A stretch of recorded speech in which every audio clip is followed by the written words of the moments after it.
कोलेस्ट्रोलको जाँच खाली पेट नै चाहिन्छ वा खाना खाए पछाडि वा अन्य बेला पनि गर्न मिल्छ भन्ने विषयमा धेरै किसिमको डिबेटहरू भएको पाइन्छ।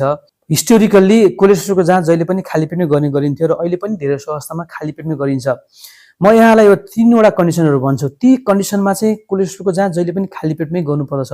जस्तो कि यहाँले पहिलो पटक जाँच गर्दै हुनुहुन्छ भनेदेखि त्यस्तो अवस्थामा खाली पेटमै गर्नु होला।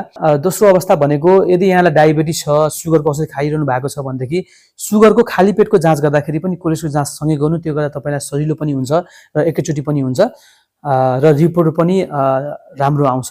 र त्यो सँगसँगै तेस्रो अवस्था भनेको यदि यहाँहरु एकदम मोटो हुनुहुन्छ, तपाईले अल्कोहल धेरै सेवन गर्नुहुन्छ वा तपाईको पहिला ट्राइग्लिसराइड लेभल बढेको थियो वा परिवारमा कसैलाई ट्राइग्लिसराइड लेभल बढेको छ भनेदेखि त्यस्तो अवस्थामा कोलेस्ट्रोलको यो लिपिडको जाँच चाहिँ खाली पेटमै गर्न जरुरी हुन्छ।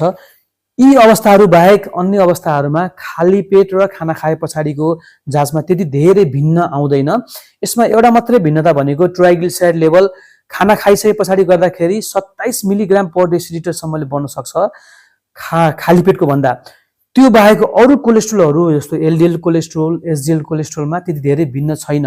त्यसैले गर्दा यी अवस्थाहरू छैन भनेदेखि यहाँहरूले यो लिपिडको जाँच खाना खाए पछाडि पनि गर्न सक्नुहुन्छ।